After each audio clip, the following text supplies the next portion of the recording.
Hello students, welcome to your YouTube channel easy commerce on tips. आज हम इस वीडियो में डिस्कस करने वाले about the concept of law of demand. Law of demand होता क्या है और किसने किया है लॉ ऑफ डिमांड। तो according to economist, a major economist, main economist Samuelson, law of demand is a concept which states that there is an inverse relationship between price and the demand। मतलब price और demand के बीच में inverse relation है, वही आपका law of demand कहता है कि प्राइस बढ़ेगी तो डिमांड कम हो जाएगी, प्राइस घटेगी तो डिमांड वापस राइज हो जाएगी। Means there is a inverse और negative relationship between price and the demand. Therefore अगर उसका शेड्यूल भी देखें तो मैं शेड्यूल में प्राइसेस कर रहा हूँ 5 4 3 2 1। अगर मेरी प्राइस कम होती हुई जाएगी 5 4 3 2 1 तो डिमांड क्या होगी, बढ़ेगी 1 2 3 4 5। मतलब प्राइस और डिमांड के बीच में कैसा रिलेशनशिप है, इनवर्स रिलेशनशिप है। अगर मैं इसको ग्राफ के थ्रू शो करने जाऊंगा तो ग्राफ भी इसका कैसा आएगा, नीचे की ओर आएगा। नीचे की ओर क्यों आएगा, because there is a inverse relationship. अगर प्राइस कम होगी तो ही तो डिमांड मेरी उधर शिफ्ट होगी, प्राइस कम डिमांड शिफ्ट। तो there is a inverse relationship between price and the demand. तो ये हमारा लॉ ऑफ डिमांड को हमने थोड़ा सा कॉन्सेप्चुअली समझ लिया। अब इसके एजम्पशंस देखिए तो एजम्पशंस कहता है keeping all other factors constant. मतलब प्राइस को छोड़ के जितने भी अदर 7 फैक्टर्स है वो सभी कांस्टेंट रहेंगे, जिसे हम सेटेरियस पेरिबस भी बोलते हैं। सेटेरियस पेरिबस एक ग्रीक वर्ड है जो कहता है कि कीपिंग अदर थिंग्स इक्वल। तो अदर थिंग्स क्या आ जाती है प्राइस को छोड़ के, इनकम आ जाएगी आपकी, टेस्ट एंड प्रेफरेंसेस आ जाएंगे, उसके बाद आपका क्या आ जाएगा, future expectation of rise in price, season and weather, उसके बाद population, size and composition of population, उसके बाद आपका आ जाएगा सीजन एंड वेदर हो गया हमारा, उसके बाद टेस्ट एंड प्रेफरेंसेस हो जाएगा, इनकम। मतलब ये जितने भी 7 फैक्टर्स आपके रिमेनिंग है वो सभी कैसे होना चाहिए, कांस्टेंट होना चाहिए। तो ये हमारे एजम्पशन हो गया लॉ ऑफ डिमांड का। अब लॉ ऑफ डिमांड क्यों और कैसे इंप्लीमेंट होता है उसके हम रीजन समझते हैं। तो रीजन नंबर 1 हमने पढ़ा था एक कंज्यूमर इक्विलिब्रियम पॉइंट। तो कंज्यूमर इक्विलिब्रियम कार्डिनल अप्रोच के अकॉर्डिंग कब होता है, जब हमारा MUX मतलब होता है marginal utility of X commodity will be equal to price of X commodity. मतलब MUX will be equal to price. और अगर हमारी प्राइस बढ़ती है, क्योंकि लॉ ऑफ डिमांड के हिसाब से थोड़ा सा हमको चलना पड़ेगा, इफ प्राइस राइजेस तो हमारा MUX कम रह जाएगा और प्राइस बड़ा हो जाएगा। मतलब प्राइस ज्यादा पे कर रहा हूँ, मेरे को सेटिस्फेक्शन कम मिल रहा है, मतलब इक्विलिब्रियम पोजीशन में मैं नहीं हूं, तो मैं उसको क्या करूंगा, कंजप्शन उसका कम कर दूंगा। पर अगर मान लो प्राइस कम होती है और मेरे को सेटिस्फेक्शन ज्यादा मिल रहा है तो मैं ज्यादा उसको कंज्यूम करूंगा, क्योंकि मेरे को कम पैसों में ज्यादा सेटिस्फेक्शन मिल रहा है। ये हमारा सिंगल कमोडिटी केस में देख लिया। वैसे ही अगर मैं 2 कमोडिटी केस में देखूंगा अभी तो सेम इंप्लीमेंट हो जाएगा, पर यहाँ पे सब्स्टिट्यूशन इफेक्ट आएगा। क्यों सब्स्टिट्यूशन इफेक्ट आया, क्योंकि यहाँ पे मैं 2 कमोडिटी ले रहा हूँ। डबल केस में, डबल कमोडिटी केस में 2 कमोडिटी ले ली, एक्स एंड वाई। अगर मेरी एक्स की प्राइस कम होती है तो देखोगे तो मैं एक्स के ऊपर मेरे को सेटिस्फेक्शन ज्यादा मिल रहा है as compare to Y. Satisfaction जो रहेगा MUX अपॉन PX जो रहेगा वो ज्यादा रहेगा as compare to MUY upon PY, क्योंकि मेरी इक्विलिब्रियम सिचुएशन क्या है, MUX upon PX is equals to MUY upon PY is equals to money value, या फिर बोल सकते हैं PX और PY का रेशियो। तो अगर ये मेरा तीनों इक्वल है और इन केस मान लो कि मेरी एक्स की प्राइस कम हो जाती है तो मेरा सेटिस्फेक्शन एक्स में ज्यादा रहेगा एज कम्पेयर टू वाई, तो मैं अब किसको प्रीफर करूंगा, एक्स को। पर इन केस अगर प्राइस बढ़ जाती है मेरे एक्स की तो उस केस में मैं किसको प्रीफर करूंगा, वाई को। मतलब यहाँ पे देखोगे तो सब्स्टिट्यूशन इफेक्ट आ जाएगा आपका।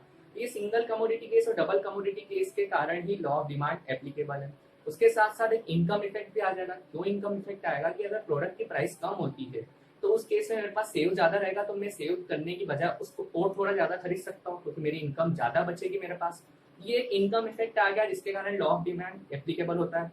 नेक्स्ट है आपका नंबर ऑफ कंज्यूमर्स इंक्रीज हो जाएंगे। क्यों नंबर ऑफ कंज्यूमर इंक्रीज होंगे, क्योंकि अगर जो कंज्यूमर अभी प्रीफर नहीं कर पा रहा है और इनकेस अगर प्राइस कम होती है तो उस केस में नए कंज्यूमर्स और ऐड हो जाएंगे। मतलब न्यू कंज्यूमर्स जो है वो ज्यादा से ज्यादा ऐड होकर उसकी डिमांड को इंक्रीज करेंगे। अल्टरनेटिव यूजेस का भी इफेक्ट आएगा। क्यों अल्टरनेटिव यूजेस का इफेक्ट आएगा, इन केस प्राइस बढ़ जाती है तो मैं उसकी यूजेस कम कर दूंगा, और जो मेरे मेन यूजेस है उसको ही मैं प्रीफर करूंगा, तो ऑलमोस्ट मेरी डिमांड उसकी कम हो जाएगी। वैसे अगर प्राइस घटती है तो डिमांड उसकी ऑटोमेटिक बढ़ जाएगी, क्योंकि नए कंज्यूमर्स आने के साथ साथ उसके अल्टरनेटिव यूजर्स भी बढ़ जाएंगे। ये उसके कुछ रीजन है कि क्यों लॉ ऑफ डिमांड जो है वो इम्प्लीमेंट होता है, एप्लीकेबल होता है। अब डिस्कस करते हैं कि यार ऐसी कौन कौन सी जगह है जहां पे लॉ ऑफ डिमांड वर्क नहीं कर पाएगा। तो लॉ ऑफ डिमांड आपका वर्क नहीं कर पाएगा सबसे पहले तो गिफन गुड्स में। अभी गिफन गुड्स होता क्या है, तो गिफन गुड्स को एक्सप्लेन करा है सर रॉबर्ट गिफन ने। उन्होंने कहा है कि गिफन गुड्स एक ऐसे गुड्स होते हैं जिसका प्राइस के साथ पॉजिटिव रिलेशन होता है, जबकि हमारा लॉ क्या कहता है, प्राइस के साथ नेगेटिव रिलेशन होना चाहिए, तो इसीलिए तो इसको एक्सेप्शन बोला गया है।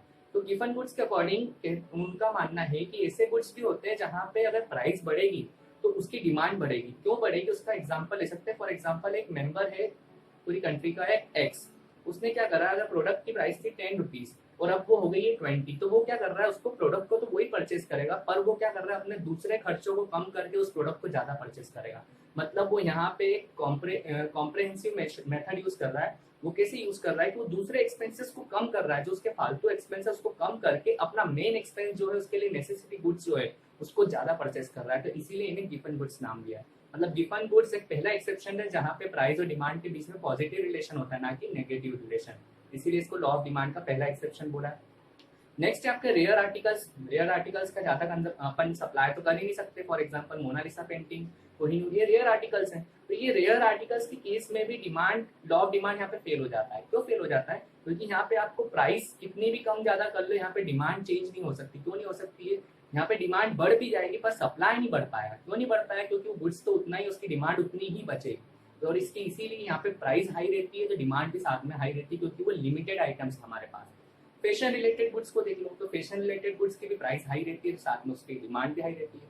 उसके साथ साथ नेसेसिटी गुड्स का देखते हैं, तो नेसेसिटी गुड्स के साथ अपन यहाँ पे कुछ भी कंफर्टेबल जोन में रखना है खुद को, तो नेसेसिटी गुड्स का कंजप्शन होना कंपलसरी है, तो उसकी हम प्राइस नहीं देखते हैं। यहाँ पे भी लॉ ऑफ डिमांड आके फेल हो जाता है। उसके साथ साथ हम देखते हैं स्टेटस गुड्स।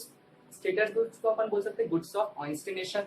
मतलब स्टेटस गुड्स फॉर एग्जांपल ले सकते हैं कि अगर कोई रिच पर्सन है तो उसके लिए प्राइस मैटर नहीं करता है, उसके लिए उसका गुड्स मैटर करता है जो उसके स्टेटस को रिफ्लेक्ट करता है। ये फोर्थ एक्सेप्शन हो गया। नंबर ऑफ कंज्यूमर्स पे भी डिपेंड करेगा। अब नंबर ऑफ कंज्यूमर्स पे कैसे डिपेंड करेगा कि अगर कंज्यूमर इग्नोर कर रहा है उसकी प्राइस को, तो वहां पे भी उसका लॉ ऑफ डिमांड फेल हो जाएगा। मतलब इग्नोरेंस भी एक उसका फैक्टर हो जाता है। सीजन एंड वेदर पे भी आके लॉ ऑफ डिमांड फेल है। कैसे फेल है कि कूलर की प्राइस बढ़ती कब है? समर में बढ़ती है। उसकी डिमांड भी कब बढ़ती है? समर में बढ़ती है। मतलब यहाँ पे देखोगे तो डिमांड भी बढ़ रही है, प्राइस भी बढ़ रही है इन समर, कूलर की प्राइस। मतलब यहाँ पे भी आके आपका लॉ ऑफ डिमांड फेल हो जाता है। तो देखा जाए कि पूरा कॉन्सेप्ट आ गया जिसमें हमने एक्सप्लेन करा है कि लॉ ऑफ डिमांड होता क्या है, उसके एजम्पशंस क्या क्या है, उसका ग्राफ क्या है, उसका शेड्यूल क्या है, उसके साथ में रीजंस क्या क्या है और उसके साथ साथ एक्सेप्शंस क्या क्या है। ये हमारा पूरा लॉ ऑफ डिमांड इस पॉइंट पे आके खत्म हो जाता है। और हमको क्या ध्यान रखना है, लॉ ऑफ डिमांड किसने दिया है?